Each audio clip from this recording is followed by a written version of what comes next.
नमस्कार साथियों, आज हम आपके सामने फिर से एक महाभारत से संबंधित एक छोटा सा प्रसंग आपके सामने लेकर प्रस्तुत हैं।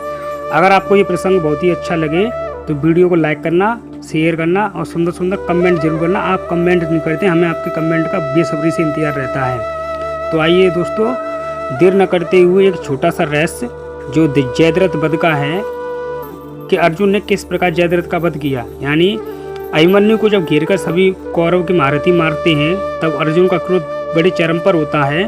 तो अर्जुन प्रतिज्ञा करते हैं कि सूर्यास्त होने से पहले ही मैं जयद्रथ का वध कर दूंगा। तो इसी पर आधारित होने वाला एक छोटा सा प्रसंग है। अगर बहुत अच्छा लगे तो कमेंट जरूर करना। महाभारत का युद्ध केवल शस्त्रों की टकराहट नहीं था, यह धर्म और अधर्म के बीच वह महासंग्राम था जहाँ प्रत्येक क्षण एक नई कथा रच रहा था। लेकिन जब अभिमन्यु को छल से मारा गया तब अर्जुन का हृदय जल उठा। वह अकेला योद्धा नहीं, एक क्रोधित पिता बन चुका था और उसी क्रोध से जन्मी जयद्रथ वध की यह कथा जिसने पूरे कुरुक्षेत्र को थर्रा दिया। मित्रों, अगर वीडियो बहुत अच्छे लगे तो हम आपसे बार बार कह रहे हैं कि आप कमेंट जरूर करना और वीडियो को पूरा देखना, स्किप ना करना। जब अभिमन्यु की कुरुक्षेत्र में मृत्यु हो जाती है तब अर्जुन एक प्रतिज्ञा करते हैं कि सूर्यास्त होने से पहले ही मैं जयद्रथ का वध कर दूंगा। जब कौरवों ने अभिमन्यु को चक्रव्यूह में फंसाकर निर्ममता से मार डाला तब अर्जुन का क्रोध अग्नि की ज्वाला बन उठा। आकाश को चीरती हुई उन्होंने एक प्रतिज्ञा की कि सूर्यास्त होने से पहले अगर मैं जयद्रथ का वध कर दूंगा, अगर मैं जयद्रथ का वध नहीं कर सका तो मैं अग्नि में प्रवेश कर जाऊंगा। अर्जुन जो है क्रोधित स्वर में कहते हैं, यदि सूर्यास्त से पहले मैं जयद्रथ का वध न किया तो मैं अग्नि में प्रवेश कर प्राण त्याग दूंगा। भगवान कृष्ण कहते हैं, धैर्य रखो पार्थ, प्रतिज्ञा वीर करते हैं लेकिन विजय युक्ति से मिलती है, सूझबूझ से मिलती है। इधर कौरवों में हलचल मची जाती है अर्जुन की प्रतिज्ञा को सुनकर के। तो जयद्रथ की सुरक्षा में बड़े बड़े महारथी कौरवों की सभा हो रही है जिसमें दुर्योधन, कर्ण, भीष्म, द्रोण और आचार्य कृपाचार्य बहुत से महारथी मौजूद हैं और जयद्रथ की सुरक्षा का प्रण लेते हैं। दुर्योधन कहता है, आज जयद्रथ की रक्षा हमारा पहला कर्तव्य है। सूर्यास्त तक यदि वह जीवित रहा तो अर्जुन मर जाएगा। कर्ण कहते हैं, हम सभी मोर्चा संभालेंगे, कोई भी अर्जुन को पास नहीं आने देगा। इधर गुरु द्रोणाचार्य कहते हैं कि जयद्रथ को केंद्र में रखो, चारों ओर रथ, गज और धनुर्धारी घेराबंदी करेंगे। बहुत बड़ी युक्ति सजाई जाती है लेकिन भगवान कृष्ण के आगे किसी की नहीं चलती। जैसा कि मित्रों आप जानते हैं कि महाभारत कालीन युग में अगर जो सबसे शक्तिशाली कोई योद्धा था तो वो थे भगवान कृष्ण। इधर अर्जुन का आक्रमण होता है। युद्ध भूमि में घोड़ों की टापें, शंख ध्वनि से पूरा कुरुक्षेत्र गूंज उठता है। अर्जुन का रथ हवा से बात कर रहा था। श्री कृष्ण की लगाम और अर्जुन के बाण एक ही लक्ष्य पर थे, वो लक्ष्य था जयद्रथ का वध करना। अर्जुन गर्जना स्वर में कहते हैं, मेरे बाणों की वर्षा से यदि एक भी रक्षक बचे तो मेरा नाम अर्जुन नहीं। अर्जुन बहुत ही क्रोधित हैं।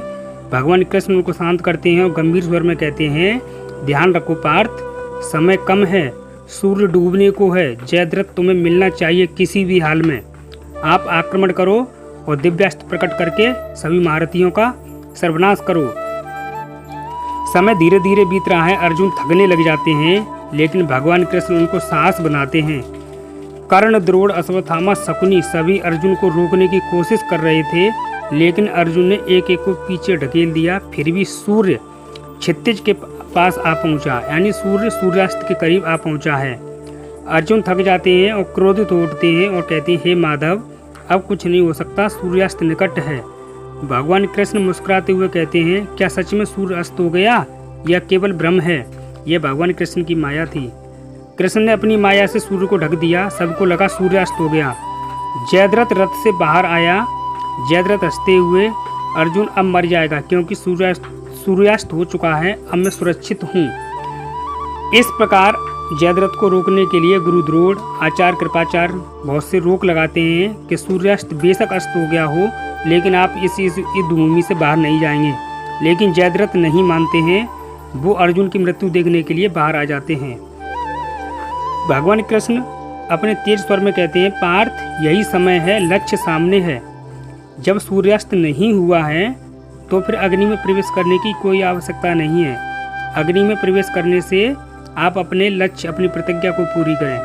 अर्जुन ने अपने दिव्य बाण से ऐसा तीव्र प्रहार किया कि जयद्रथ का सिर शरीर से अलग हो गया और वह आकाश में उड़ते हुए सीधे उसके पिता की गोद में जाके गिरा।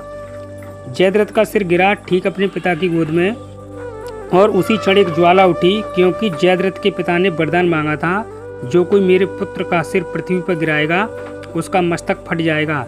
लेकिन कृष्ण की माया से वह वरदान भी व्यर्थ हो गया। जब जयद्रथ का वध हो जाता है तो कुरुक्षेत्र में युद्ध के बाद शांति होती है। अर्जुन के चेहरे पर मुस्कान होती है। रक्त रंजित मैदान अब शांत दिखाई दे रहा था।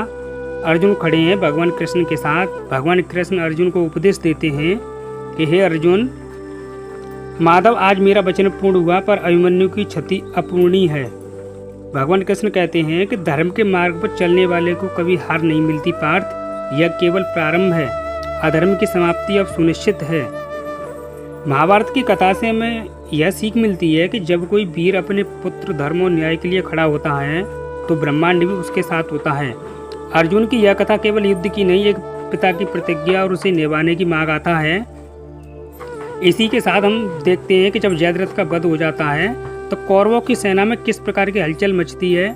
दुर्योधन, कर्ण और शकुनी बहुत चिंतित हो उठते हैं।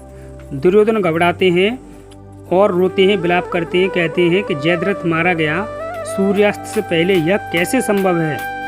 कर्ण क्रोधित होकर कहते हैं कि यह सब कृष्ण की माया थी, उन्होंने सूर्य को ढक दिया और फिर अर्जुन ने प्रहार किया। शकुनी व्यंग और व्यस्त स्वर में कहते हैं, दुर्योधन, अब समझ आ रहा है कि अर्जुन को कमजोर समझना कितना बड़ा भ्रम था। द्रोणाचार्य भी गंभीर स्वर में कहते हैं, अब यह युद्ध केवल भूमि का नहीं, आत्मा का हो चुका है। अर्जुन ने अपने वचन को पूरा किया, अगला लक्ष्य न जाने कौन होगा। अर्जुन के शिविर और अभिमन्यु की माता सुभद्रा अपने शिविर में बैठी हैं। पांडवों का शिविर लगा हुआ है, सुभद्रा बैठी हैं और पास में उत्तरा रो रही हैं। सुभद्रा की आंखों में आंसू हैं, लेकिन अर्जुन कहते हैं कि मैंने प्रतिशोध ले लिया है, मेरा बेटा अभिमन्यु लौट आएगा। भगवान कृष्ण शांत और करुणा भरे स्वर में कहते हैं अपनी बहन उत्तरा से कि बहन, अभिमन्यु शरीर से गया है पर उसका यश अब अमर हो चुका है, वह अकेला चक्रव्यूह को तोड़ने वाला वीर कहलाएगा। उत्तरा सिसकते हुए कहती हैं, मेरे घर में जो पल रहा है क्या वो भी अपने पिता जैसा वीर बनेगा। भगवान कृष्ण हाथ उठाकर आशीर्वाद देते हैं और कहते हैं, हाँ उत्तरा, तुम्हारा पुत्र परीक्षित इस वंश की ज्योति बनेगा और उसका नाम राजा परीक्षित होगा, जो द्वापर युग का सबसे प्रतापी सम्राट कहलाएगा। इधर युधिष्ठिर और अर्जुन का संवाद होता है। युधिष्ठिर अपने अर्जुन से कहते हैं, हे अर्जुन, आज तुमने युद्ध भूमि में धर्म की रक्षा की है, अभिमन्यु के लिए और हमारे लिए भी। अर्जुन गंभीर स्वर में कहते हैं, भैया, एक जयद्रथ मारा गया, अभी कई अधर्मी शेष हैं, भीष्म, द्रोण, कर्ण, इन सब से एक एक से हिसाब होगा। यह युद्ध अब निर्णायक मोड़ पर था। भगवान कृष्ण अकेले बैठे हैं और उनके मुख पर गंभीरता है। कृष्ण अर्जुन से कहते हैं कि हे अर्जुन, मुझे लगता है कि विजय तो धर्म की होगी, यह निश्चित है, लेकिन इस युद्ध में हर योद्धा कुछ खोएगा। अर्जुन ने एक चरण पार किया है, पर अभी सबसे बड़ी परीक्षा शेष है, करुणा और धर्म के बीच के संतुलन की। सूर्योदय होता है, शंखनाद बजते हैं, दोनों सेनाएं फिर से तैयार हैं। जयद्रथ का इतिहास बन चुका है, पर उसकी मृत्यु ने दोनों पक्षों में गहराई से हलचल मचा दी है। यह अब युद्ध नहीं, महासमर बन चुका था, जिसमें जीत का मूल्य केवल विजय नहीं, आत्मा का भार था।